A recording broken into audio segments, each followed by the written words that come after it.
Girl, not JVN. Jonathan Van Ness, in a new Rolling Stone expose, is being described as a monster, a nightmare, and as a demeaning person. Quote, there is a real emotion of fear around them when they get angry. It's almost like a cartoon where it oozes out of them. It's intense and scary. These claims are coming from people that worked with him on Queer Eye, and they're calling him abusive and that he has rage issues. This is really sad because JVN was always the bright light in the franchise. But this would all help explain why there's been some serious tension issues on set. With all the issues around JVN, why are they bringing in this poor new castmate? Recently, Bobby Burke announced that he would be departing the cast, and they just announced Jeremiah Brent to be his replacement. And if you know of Jeremiah, he is so sweet. I don't see him putting up with any of this drama at all. Like, stop posting us. Stop posting us. We don't need y'all to post us. I don't post positive about us. Y'all always trying to make us seem like we just got problems with everybody. We just these ghetto. But we think your new nickname is going to be Carisha Maxwell. Okay, I don't even know your last name, but we're going to put Maxwell on it because you're the new Ghislaine Maxwell, okay? You're the chick that is the mother help to the Diddy Jeffrey Epstein operation.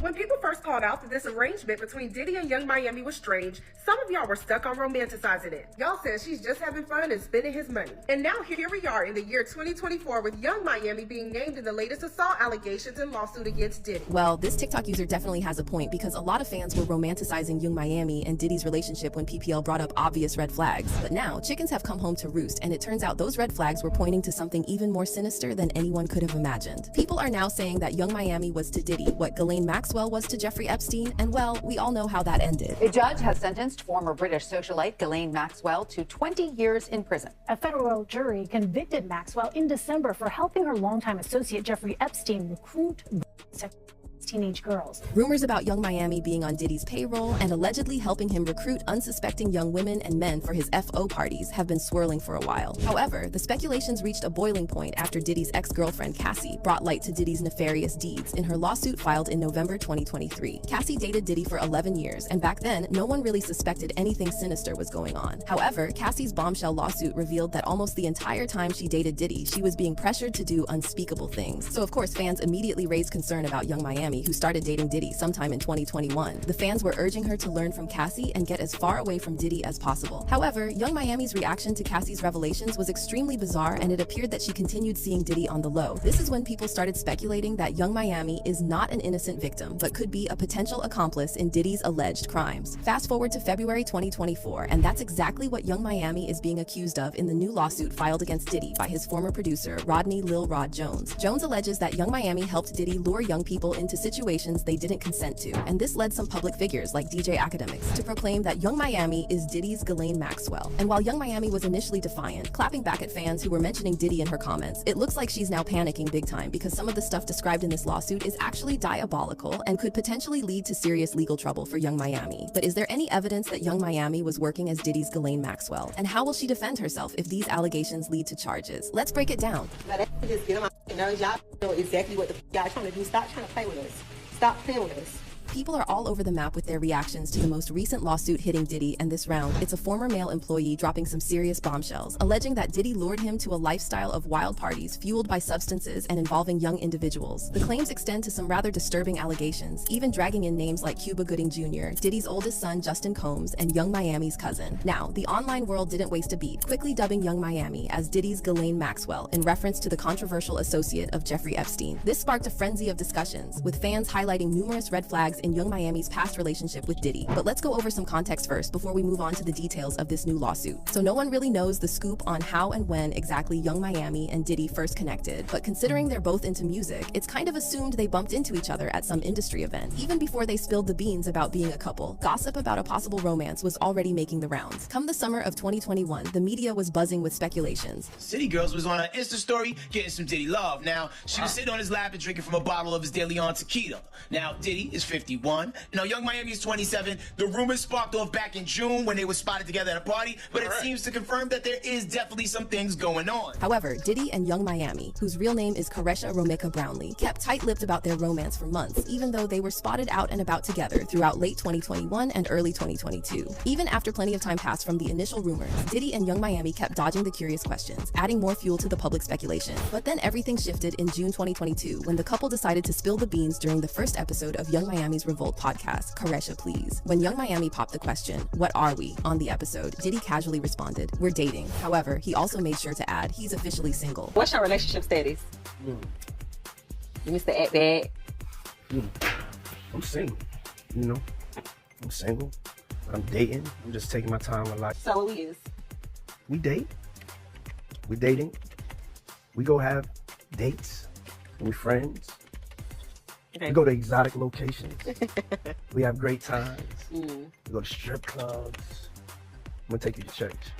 I love that. But this episode had another interesting moment because Diddy opened up about his breakup with Cassie, who has since moved on and started a family with Alex Fine. Karesha asked Diddy why it was so hard for him to move on from Cassie, and Diddy said he simply didn't want to let Cassie go. However, in light of everything that Cassie revealed in her lawsuit against Diddy, you can see how his words have a sinister and dark undertone.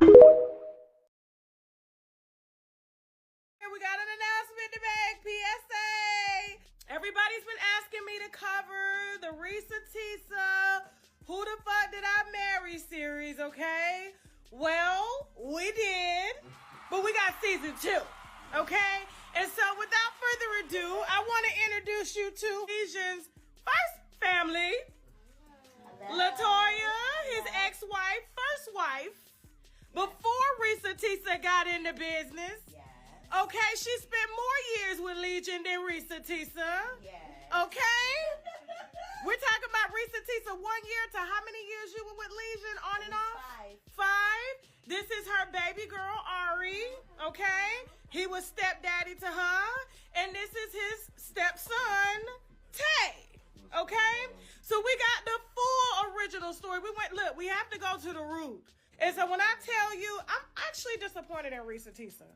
We just did a 4-hour interview with this family. And when I tell you, I'm so disappointed that she didn't even have the audacity to reach out to really get the real story. Now, she gave y'all what she called a cautionary tale. Wanted to tell y'all that she had been lied to all these years, but inflated a lot of the stuff that she told y'all with lies. But this family came here today with no lies at all. And when I tell you the ending is going to blow you away. So you make sure you stay tuned for this, okay? Y'all know where y'all gotta go to see it. Stay tuned. We're gonna upload clips and everything like that. But let's just say it took a lot of courage for these two ladies to come out and really put their business all on the internet, and especially with her being so young. We'll keep y'all updated. Bye.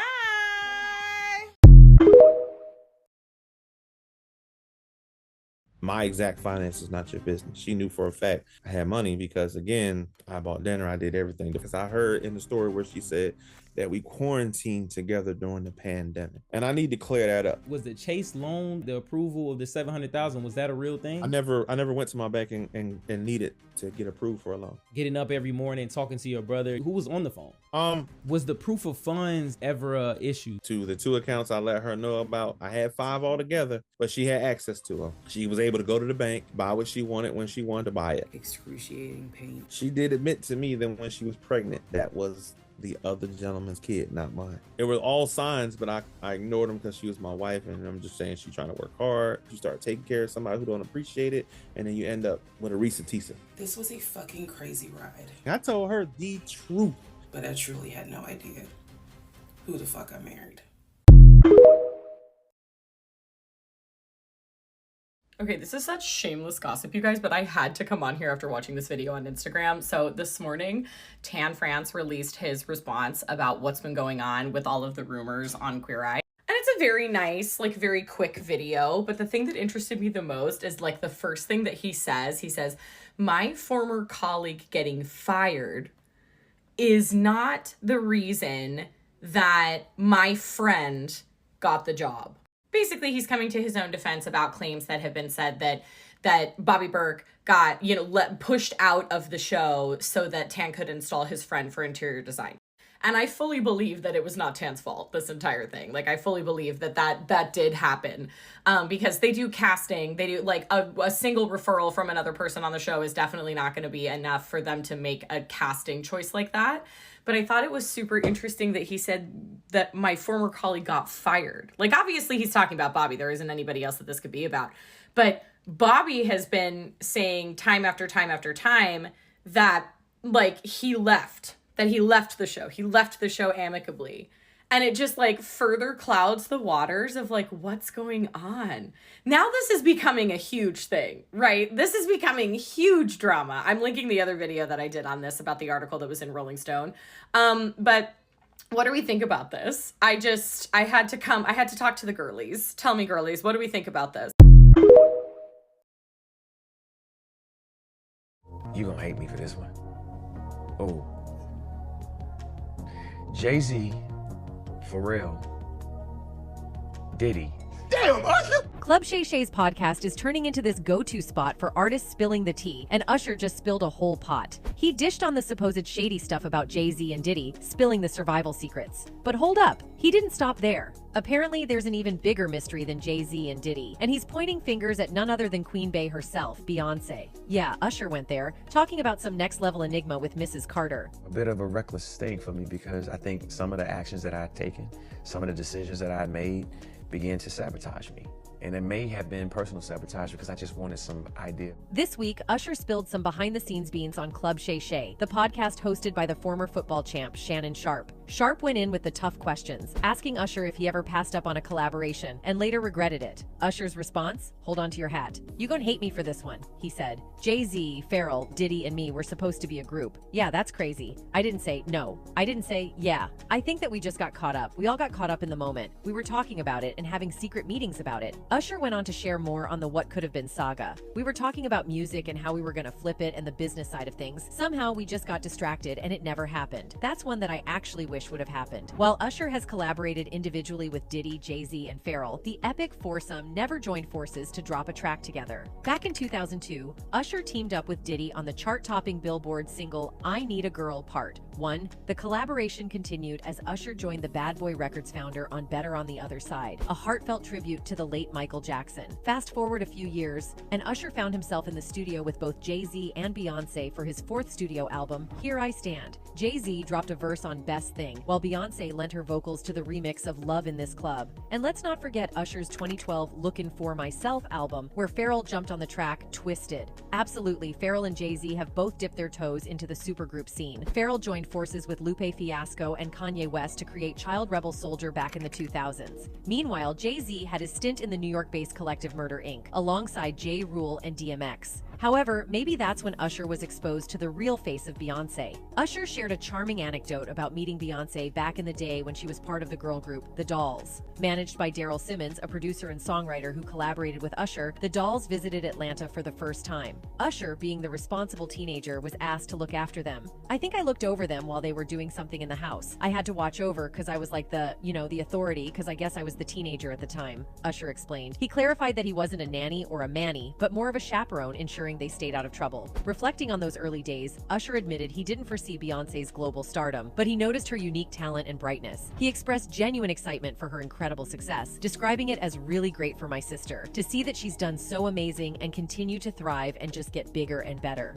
Usher and Beyonce's bond extends beyond mere professional collaboration. It's a testament to a genuine friendship cultivated over the years. Their history is peppered with joint projects and mutual support, showcasing a camaraderie that goes beyond the spotlight. In 2003, Usher took the lead in Beyonce's Naughty Girl music video, revealing not just their professional chemistry, but also their impressive dancing skills. The duo continued to captivate audiences in 2008 when they delivered a powerhouse duet of Love in This Club Part 2 at the BET Awards, leaving the crowd in awe of their vocal prowess and stage charisma. Usher hasn't shied away from expressing his admiration for Beyonce, acknowledging her profound impact on the music industry, cultural landscape, and her philanthropic endeavors. Beyond the glitz and glamour, he sees her as a dedicated mother of 3. Usher's repeated affirmations of their bond, labeling her as his sister, underscore the depth of their